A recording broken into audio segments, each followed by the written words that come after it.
حسین ستارہ ابو ہریرہ نبی کا پیارا ابو ہریرہ. الحمدللہ رب العالمین وصلی اللہ علی نبینا محمد وعلی آلہ وصحبہ وسلم تسلیما کثیرا. رب اشرح لی صدری ویسر لی امری واحلل عقدۃ من لسانی یفقہوا قولی. معزز سامعین کرام، رمضان کے مہینے کی یہ پہلی فجر، اور الحمدللہ یہاں پر رمضان کے روزوں کا جو مقصد اللہ عز و جل نے بیان کیا ہے، اس مقصد کے فوائد کو ایک بہت بڑے عالم دین علامہ شیخ محمد بن صالح العثیمین رحمہ اللہ علیہ نے ایک کتاب لکھی ہے، من ثمرات التقوی، یعنی رمضان کے روزوں کا جو مقصد اللہ تعالیٰ نے قرآن مجید میں ارشاد فرمایا اس کے فوائد کیا ہے. دا فروٹس آف تقوی، من ثمرات التقوی. اللہ نے فرمایا اعوذ باللہ من الشیطان الرجیم یا ایھا الذین آمنوا کتب علیکم الصیام کما کتب علی الذین من قبلکم. اس کے بعد کیا ہے آخر میں؟ لعلکم تتقون، تاکہ تم تقوی حاصل کرو.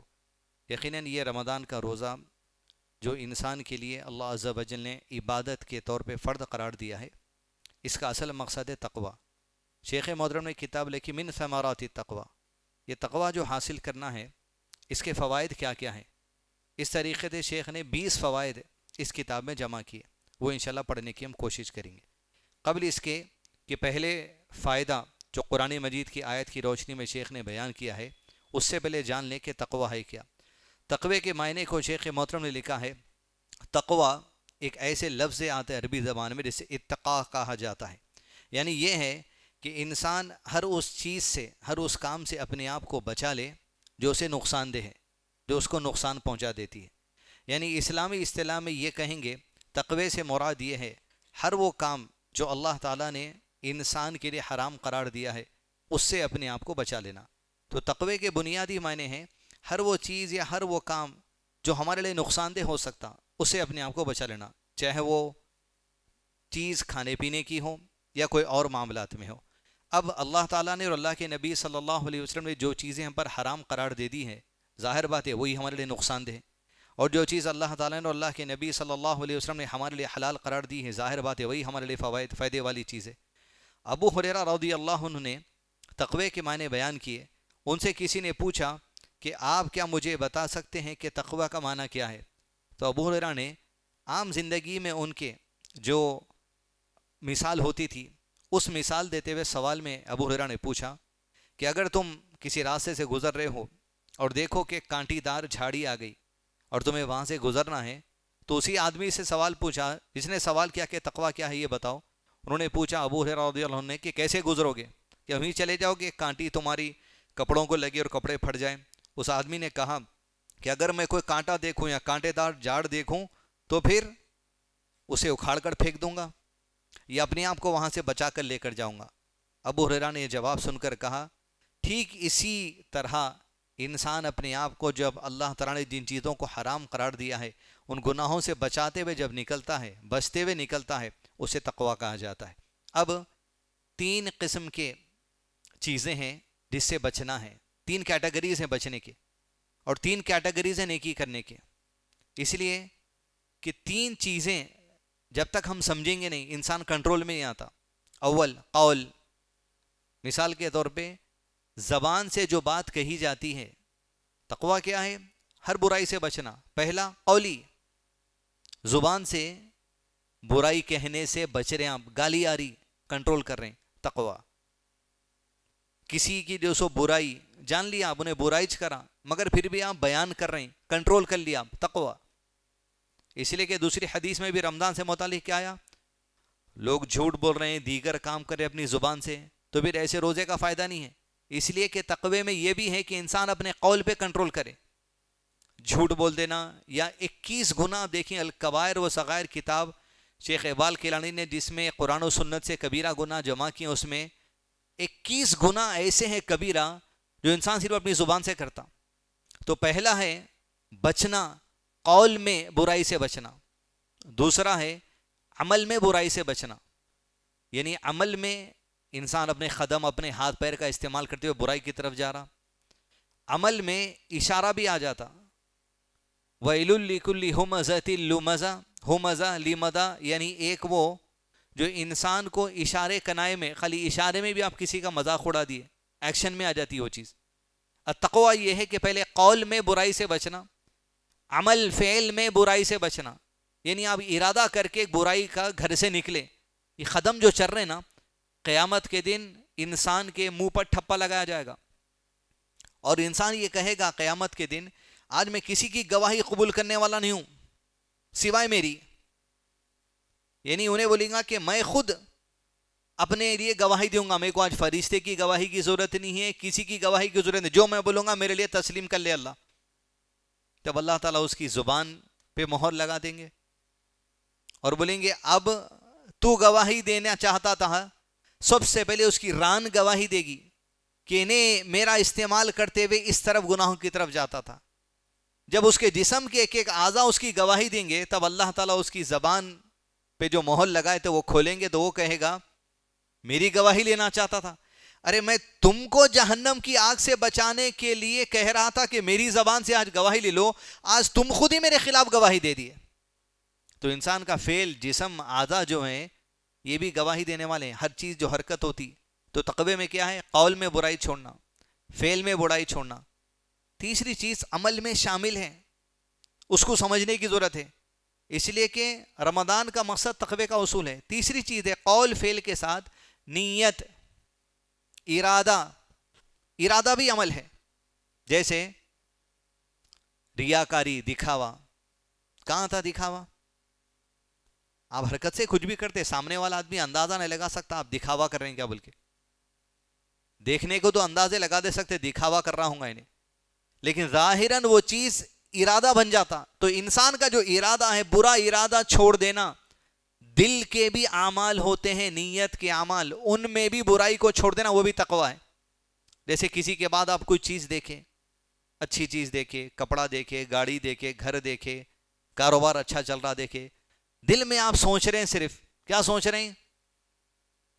بہت آگے بڑھ گیا بھائی، یہ جو سوچ لینا ہے یہ برائی ہے، اسی کو حسد کہا جاتا۔ ریا، حسد، بغض، کینہ، کپٹ، یہ دل کے جو برائیاں ہیں اس کو بھی چھوڑنا۔ لعلکم تتقون، یہ بھی تقوی میں شامل ہے۔ تو قول، فعل، نیت، قلبی اعمال بولتے ہیں اس کو، تینوں کیٹیگریز میں برائی کو چھوڑ دینا۔ کیا ہے برائی؟ عقیدے میں، میٹرز میں جو برا ہے چھوڑ دینا، شرک چھوڑ دینا، اللہ کے سوا کسی دوسرے کی قسم کھانا چھوڑ دینا۔ دوسرا، اخلاقیات میں برائی چھوڑ دینا، گفتگو کرنے کے انداز میں، لوگوں سے ملنے کے انداز میں جو برائی بتائے گی وہ چھوڑ دینا۔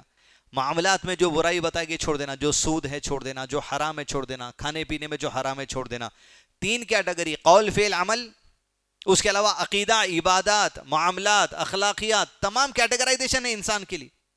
عقیدے میں کیا کیا برا ہے چھوڑو، اخلاق میں کیا کیا برا ہے چھوڑو، عبادتوں میں جو غلط ہے چھوڑو، معاملات میں جو غلط ہے چھوڑو، زینت میں کپڑے پہننے کرنے میں جو غلط ہے چھوڑو، معاشرے میں بستیوں میں پھرتے وقت میں جو غلط ہے چھوڑو۔ کیٹیگرائزیشن ہے، ہر جگہ قول، فعل، عمل ایکشن میں آتا۔ تو یہ تینوں چیزوں میں میری اور آپ کی کوشش ہونی چاہیے، لعلکم تتقون، تقوی حاصل کرنے سے مراد جو چیز ہے اسے چھوڑنا۔ تقوی کے معنی اہل علم میں یہ بھی بتائے ہیں، تقوی انسان اگر ہر برائی چھوڑتے جا رہا، تقوی یہ نہیں ہوتا کہ انسان کسی حلال چیز کو حرام سمجھ کے چھوڑ دے، یہ تقوی نہیں ہوتا۔ کسی چیز میں شک ہے آپ کو، اس کو چھوڑنے کی اجازت ہے۔ جو چیز واضح حلال ہے اس پہ آپ منطق لگا کے چھوڑ دے رہے ہیں، یہ تقوی کی بات نہیں ہو سکتی۔ جیسے ایک مثال، اپنے پاس حیدرآباد میں کئی لوگ ایسے ہیں، پرانس، جھینگا کھانے کو حرام سمجھتے، سمندر کا ہر سارا گوشت اللہ تعالیٰ نے حلال قرار دے دیا ہے۔ اب سمندر کے گوشت میں یہ بات اہل علم نے کہی، بھئی ایسا جانور جو پانی سے نکالنے کے بعد زمین پہ زیادہ دیر نہیں رہتا، مر جاتا، جیسے مچھلی ہے، جھینگا ہے، مر جاتے لوگ۔ کچھ جانور ایسے ہیں سمندر کے جو پانی کے اندر بھی رہتے، زمین کے اوپر بھی رہتے، مگرمچھ ہے، پانی کے کچھ سانپ ہیں، کہ ایسے چیزیں کھانے کے لیے حلال نہیں ہیں۔ سمندر کا مردار نکلنے کے بعد جو مر جاتا، جو پانی کے بغیر نہیں رہ سکتا، ایسے جانور حلال قرار دیا اللہ عز و جل۔ لیکن جو دونوں طرف رہ سکتے ان کا کھانا منع ہے۔ لعلکم تتقون، تقوی میں ایک معنی یہ بھی ہے، ایک تو ہر وہ چیز جو حرام ہے چھوڑ دینا، ہر وہ چیز جو برائی ہے چھوڑ دینا، ہر وہ چیز جو نقصان پہنچاتی چھوڑ دینا۔ اور جب حکم الہی آ جاتا، جب رسول اللہ صلی اللہ علیہ وسلم کی تعلیم آ جاتی ہے، ہر وہ حلال کام جو چھوڑنے کے لیے کہا گیا وہ بھی چھوڑ دینا پڑتا، کیونکہ حلال بھی حرام کر دیتا اللہ عز و جل ہمارے لیے. جیسے یہ روزے کے موقع پر کھانا پینا جو حلال تھا ابھی 1 گھنٹہ پہلے حرام ہو گیا. لعلکم تتقون. تو حکم الہی سے جو چیز حلال ہے وہ حلال ہے، اور حکم الہی سے جو چیز حرام ہے وہ حرام ہے. حلال کو اپنا لینا، حرام کو چھوڑ دینا، یہ تقوی کے معنی میں سے. من ثمرات التقوی میں سب سے پہلی آیت جو شیخ محترم نے پیش کی وہ سورہ طلاق کی آیت نمبر 4 ہے. اعوذ باللہ من الشیطان الرجیم ومن یتق اللہ یجعل له من امرہ یسرا. ومن یتق اللہ. اب جو تقوی حاصل کرے گا، حاصل کرنے کے لیے روزہ رہ رہے ہیں، پہلا فائدہ اگر کر لیے تو فائدہ ہو رہا، اگر یہ فائدہ نہیں دکھ رہا تو تقوی کے لیے جو جستجو، جو کوششیں چل رہی عمل کے ذریعے، کچھ میں کچھ کمی پیشی ہو رہی. اور یہ جو فائدہ اللہ تعالیٰ نے بتایا یہ وعدہ ہے اللہ تعالیٰ کا، اگر تم یہ کرے تو یہ ہونا ہی ہونا ہے تمہارے لیے، کیونکہ اللہ اپنے وعدے کی خلاف ورزی نہیں کرتا. وَمَن يَتَّقِ اللَّهِ. جو کوئی تم میں سے اللہ کا تقوی اختیار کرے، کیسے؟ قول میں، فعل میں، قلبی اعمال میں. عقیدے میں برائی چھوڑو، اعمال میں برائی چھوڑو، عبادتوں میں برائی چھوڑو، اخلاقیات میں برائی چھوڑو، معاشرے کی برائی چھوڑو. جو کوئی کرے گا وَمَن يَتَّقِ اللَّهِ، تقوی حاصل کرے گا، خوف اختیار کر لے گا اللہ کا اپنی زبان پر، اپنے اعمال میں، اپنے قلبی اعمال میں، تو کیا ہوگا؟ یجعل له من امرہ یسرا. سب سے پہلا فائدہ، اللہ تعالیٰ اس کی زندگی کے تمام کاموں میں آسانی فرما دے گا. یجعل له من امرہ یسرا، آسانیاں ہو جانا. اور آسانی میں سب سے پہلی آسانی انسان کے لیے کیا ہے؟ عقیدے کی سدھار آ جانا، دین کا سدھار آ جانا، دین کا صحیح علم آ جانا. من امرہ یسرا. انسان کے لیے سب سے بڑی نعمت دنیا کے اندر یہ ہے دین کی صحیح رہنمائی اس کو مل جانا. قبروں میں سجدے ٹیکنے والے، پتھروں کے سامنے روزو گھٹنے ٹیکنے والے، اللہ تعالیٰ اگر اس سے بچا لیا بہت بڑی آسانی دنیا کے اندر ہو گئی. اس لیے کہ یہی وہ چیز ہے، انسان دنیا کے اندر دوسرے گناہ کرتے ہوئے مر گیا لیکن عقیدہ صحیح تھا، دین کے انڈرسٹینڈنگ صحیح تھی، جنت اول آخر اس کو ملنے والی اللہ تعالیٰ کی طرف سے. اور اگر اللہ کی رحمت ہو جائے، وہ گناہ جو کیا ہے بحیثیت انسان اس کی بھی معافی ہو کے بغیر جہنم کا مدعا چھکے جنت میں راس جا سکتا ہے. تو سب سے پہلی آسانی یہ وَمَن يَتَّقِ اللَّهَ يَجْعَل لَّهُ مِنْ أَمْرِهِ يُسْرًا. آسانی ہوتی ہے اللہ کی طرف سے. سب سے پہلے دین. اللہ کے نبی صلی اللہ علیہ وسلم فرمایا اللہ تعالیٰ جس بندے کے ساتھ آسانی کا ارادہ کرتا ہے، جس بندے کے ساتھ بھلائی کا ارادہ کرتا ہے، اسے دین کی سمجھ عطا کر دیتا ہے، اسے دین کی انڈرسٹینڈنگ عطا کر دیتا ہے. دین کی توفیق اگر مل رہی، صحیح عقیدہ مل رہا، نماز 5 وقت پڑھنے کی توفیق ہو رہی، من امرہ یسرا، آسانی ہو گئی سمجھیے. تو تقوی کا سب سے پہلا فائدہ یہ ہے آسانیاں ہوتی اللہ تعالیٰ کی طرف سے. دوسری چیز یہ یہاں سمجھنا ہے بات ہے، اگر مشکلات ہیں تو یقیناً اس کا مطلب یہ نہیں کہ انسان گنہگار ہے، لیکن مشکلات میں انسان کھینچا چلا جا رہا تو اس کو دیکھنا ضروری ہے تقوی میں کمی کہاں ہو رہی. لیکن دوسری طرف یہ سمجھنا بھی ضروری ہے مشکلات میں اگر ہے بندہ تو اللہ کے نبی صلی اللہ علیہ وسلم فرما اللہ تعالیٰ جس بندے کے ساتھ بھلائی کا ارادہ کرنا چاہتا ہے، اس کے گناہوں کی مغفرت چاہتا ہے، درجات کی بلندی چاہتا ہے، اسے مصیبتوں میں آزماتا بھی اللہ تعالیٰ ہے. وَمَن يَتَّقِ اللَّهَ يَجْعَل لَّهُ مِنْ أَمْرِهِ يُسْرًا.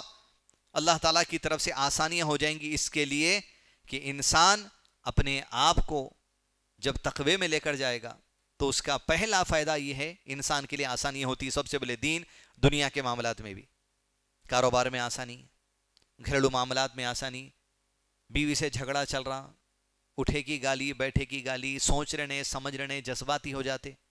اس لیے کہ جو عمر ہوتی 25 سے لے کے 35-40 تک، اپنے پاس معاشرے میں اتنا شعور، اتنی انڈرسٹینڈنگ نہیں ہے لوگوں کو صحیح تجربے والے لوگ جو سو گائیڈ کر سکے. یہ جو نوجوانی کی عمر تھی 25 سے 35-40 میں، یہاں پر جو انسان میاں بیوی کے جھگڑوں کی اصل وجہ کیا ہے؟ سینس نہیں رہنا، انڈرسٹینڈ نہیں رہنا کسی چیز کی. انسان جتنا قرآن سے، سنت سے، تقوی سے، عبادت سے صحیح معنی میں جڑا رہا، وہ عبادتوں کا فائدہ لیتا انہیں اپنے آپ پہ. جیسے مثال کے طور پہ رمضان کا مہینہ ہے، آپ کاروبار کو نکلے، کوئی شرارت کرنے والا آیا، کیا بولتے ہیں آپ زبان سے؟ روزہ ہوں بھائی. اور حدیث میں بھی اگر کوئی تمہیں کچھ معاملہ کرے جسے تمہیں غصہ ہے رمضان میں، تم یہ کہو انی صائم، میں روزے دار ہوں. روزے کا لحاظ کر کے کیا کرتے ہیں آپ؟ کیونکہ دن بھر کی عبادت ہے، مکمل طور پہ کوشش کرتے رہتے ہیں برائی سے بچنا ہے، جانے دو بھائی چھوڑ دو. ویسے ہی انسان اپنی عام زندگی میں فجر کی نماز پڑھ کے نکلا، اس کا بھی اثر لیتا. ظہر پڑھا، اس کا بھی اثر لیتا. قرآن کی تلاوت کرا، اس کا بھی اثر لیتا.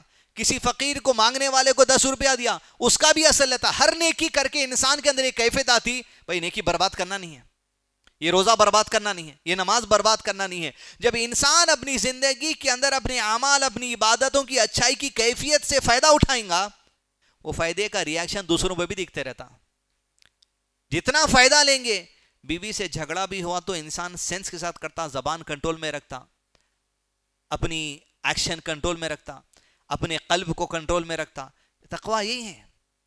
تو وَمَن يَتَّقِ اللَّهَ يَجْعَل لَّهُ مِنْ أَمْرِهِ يُسْرًا. سب سے پہلا فائدہ یہ کہ انسان کے لیے اللہ عز و جل آسانیاں کر دیتا ہے. دین کی آسانی سب سے بڑا فائدہ ہے. دنیا کے حالات، دنیا کے کاروباری معاملات میں، گھریلو معاملات میں، ہر چیز اللہ کی طرف سے آسانی ہونا ہے تو تقوی حاصل کرنا ہے. ہر چیز کا جو عبادتیں اچھائی کر رہے ہیں اس کا اثر اپنی زندگی پہ لینا.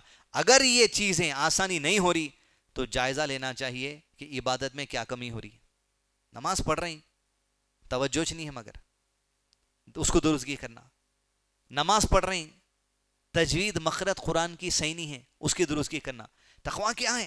جو عمل کرنے کے لیے کہا اس کو پرفیکشن کے ساتھ کرنے کی کوشش کرنا. اللہ تعالیٰ ہم تمام کے لیے تقوی کا یہ فائدہ بھی ہماری زندگی میں عطا کرے کہ اللہ تعالیٰ ہماری زندگی کے تمام معاملات کو آسانیاں فرما دے. آمین. وصلی اللہ علی نبینا محمد وعلی آلہ وصحبہ وسلم تسلیما کثیرا. مزید علماء اور مقررین کے بیانات سننے کے لیے ہمارے YouTube چینل کو سبسکرائب کیجیے. جزاک اللہ.